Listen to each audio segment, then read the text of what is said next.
उत्तर प्रदेश का एक जिला लगता है कासगंज और उस कासगंज का ही एक इलाका लगता है कड़ियड्डा। दरअसल यहाँ का रहने वाला एक लड़का जिसका नाम है अखिलेश प्रताप सिंह। अखिलेश प्रताप सिंह को अपने नाम पर शॉर्ट फॉर्म लगाना बहुत अच्छा लगता है। APS, ए से अखिलेश, P से प्रताप और S से सिंह। साथ ही जब वो मूंछों पर ताव देता है तो वो अपने आप को गब्बर कहलवाना पसंद करता है। लगभग सोशल मीडिया पर या फिर फेसबुक की अगर बात करें तो 6000 उसके फॉलोअर्स हैं और वो सोशल मीडिया पर कोई ना कोई पोस्ट वगैरह हमेशा करता रहता है। ऐसे ही एक वो पोस्ट करता है 3 सितंबर 2024 को और उस पोस्ट में लिखता है एक फोटो अपलोड करते हुए कि पार्टी की अपनी प्राथमिक सदस्य को आज नवीकरण के लिए मैं गौरव की अनुभूति यहाँ पर कर रहा हूँ।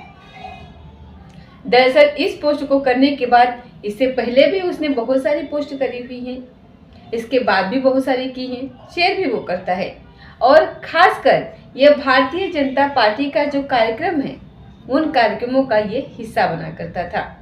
अब सांसद हो या फिर विधायक हो या फिर बड़े बड़े नेता हो, उनके साथ फोटो खिंचवाना, फोटो को खिंचवा कर उसको सोशल मीडिया के अलग अलग प्लेटफॉर्म पर उसको अपलोड करना, इस तरीके का वो काम करता है और अपने आप में वो एकदम मस्त रहता है, मगन रहता है।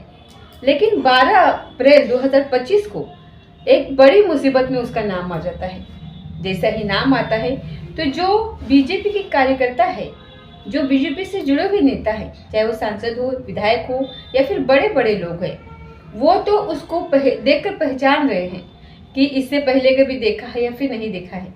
वो साफ साफ कहते हैं कि भाई फोटो खिंचवाना कोई बड़ी बात नहीं है। लेकिन विपक्ष की कोई पार्टी हो, चाहे वो कांग्रेस हो, चाहे वो समाजवादी पार्टी हो या फिर अन्य कोई पार्टी हो, वो पहचान रहे थे और पहचान करके कहते हैं कि इसकी हमने फोटो देखी है, ये फला है, ये बीजेपी से जुड़ा हुआ है। अब इसी बात को लेकर के एक चर्चा शुरू हो जाती है सोशल मीडिया पर।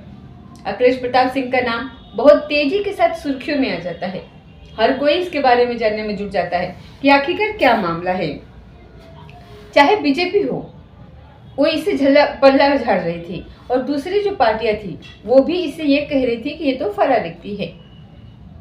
तो दरअसल आज की इस कहानी के माध्यम से हम यही जानने की कोशिश करते हैं कि आखिरकार मामला क्या है और क्यों इसका नाम इतना हाईलाइट हो रहा है। नमस्कार, स्वागत है आपका हमारे चैनल पर। आज की जो सच्ची घटना मैं आपको सुनाने जा रही हूँ, ये सच्ची घटना है उत्तर प्रदेश के जिला कासगंज की। वहाँ की एक सदर कोतवाली है, उसी क्षेत्र का एक गांव लगता है। यहाँ के रहने वाली एक लड़की जिसकी उम्र लगभग 16 साल के आसपास है। इस लड़की को एक लड़का पसंद करता है जिसकी उम्र 17 साल के आसपास है। दोनों की जातियाँ बताई जाती है कि एक ही जैसी नहीं है, अलग अलग है। फिर भी वो दोनों एक दूसरे को पसंद करते हैं और एक दूसरे के साथ वो जिंदगी बिताना चाहते हैं। इसलिए परिवार से वो लोग बातचीत करते हैं और परिवार से बातचीत करने के बाद ये कहते हैं कि हम दोनों एक दूसरे से शादी करना चाहते हैं। हालांकि उनकी शादी की उम्र नहीं है, लेकिन 7 अप्रैल 2025 को दोनों की सगाई हो जाती है और वो दोनों एक दूसरे के मंगेतर हो जाते हैं।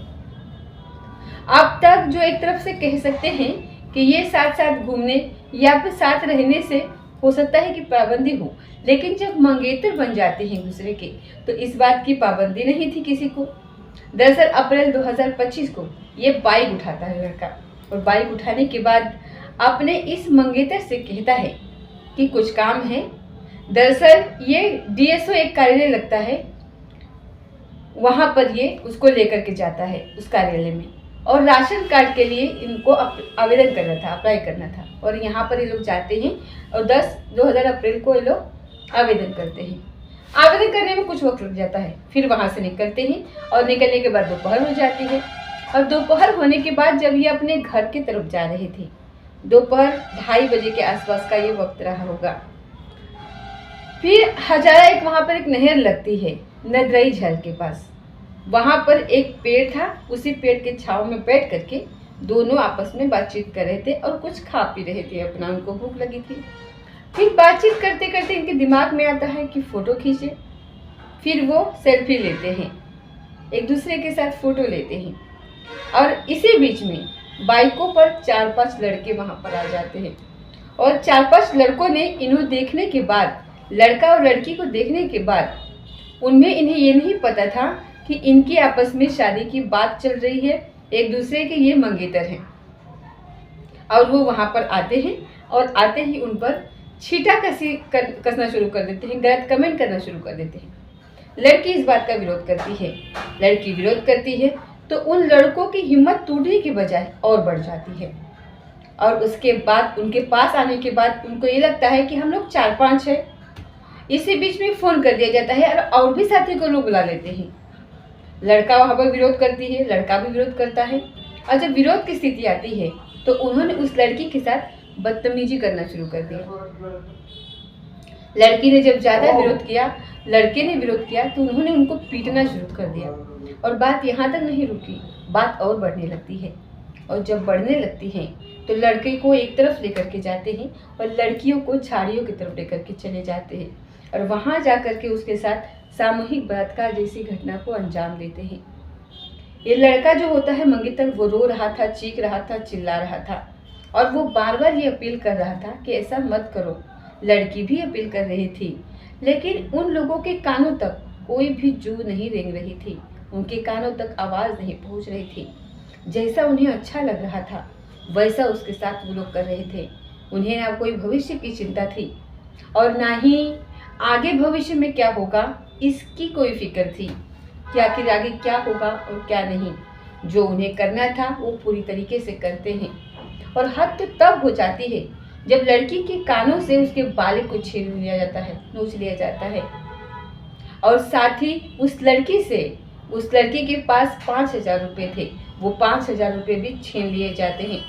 अब लड़का और लड़की के दोनों को पकड़ा हुआ है, वो जाने की अपील कर रहे हैं। तो लड़के से कहते हैं कि हम तुम्हें छोड़ देंगे, लेकिन तुम्हें इसके एवज में, इसके बदले में हमको 50,000 रुपये देने पड़ेंगे।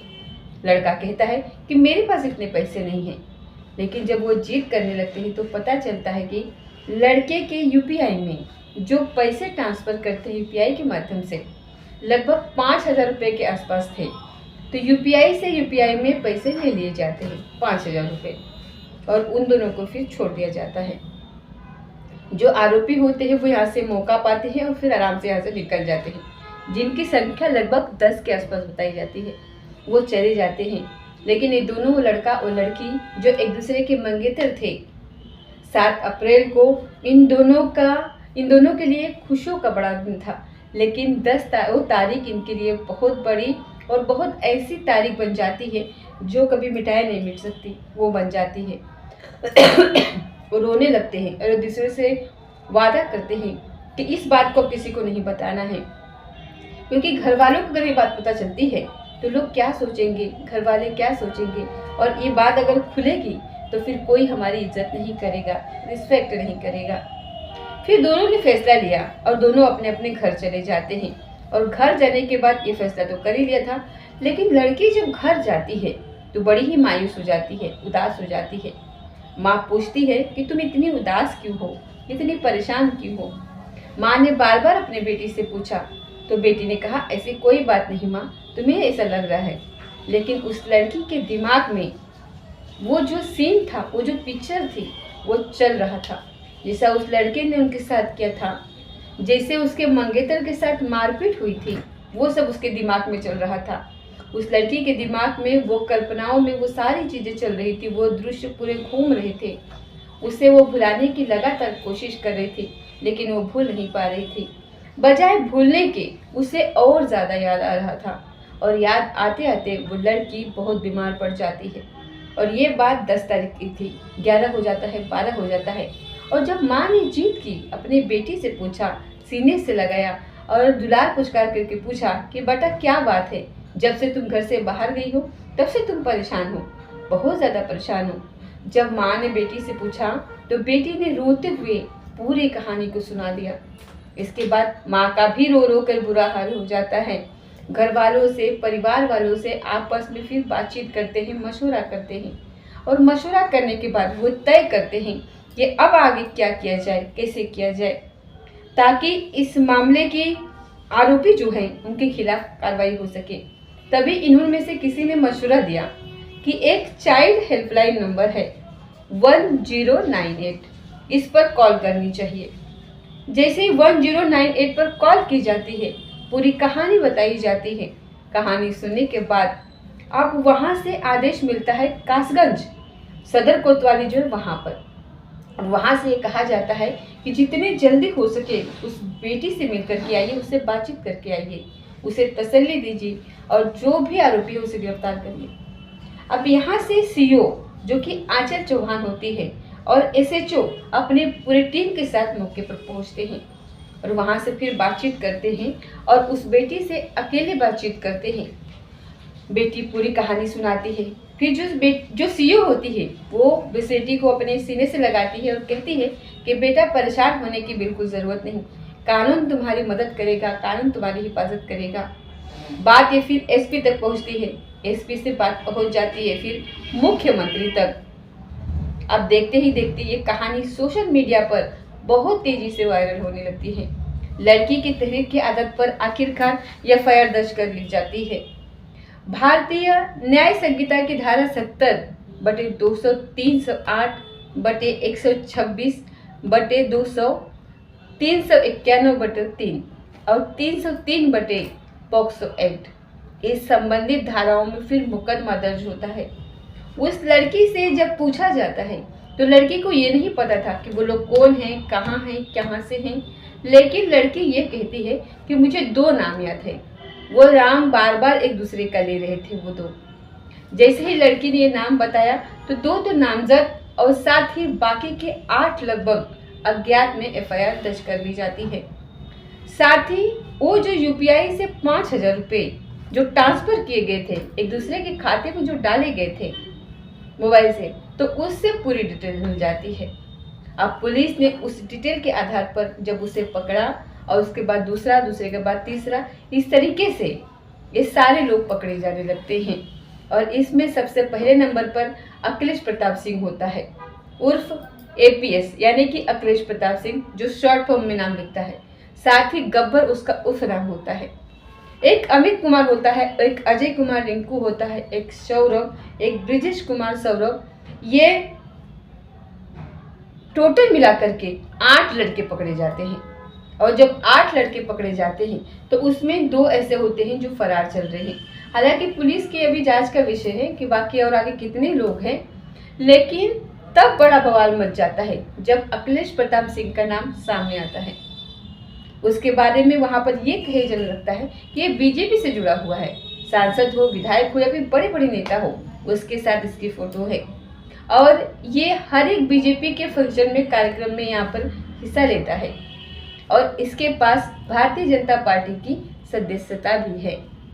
जो विपक्षी है वो तो इसका नाम लेकर के बात करने लगते हैं सोशल मीडिया पर, अलग अलग अखबारों में भी इसका नाम आने लगता है और साथ ही जो न्यूज चैनल है या फिर वेब पोर्टल है, हर जगह इसकी बातें चलने लगती हैं।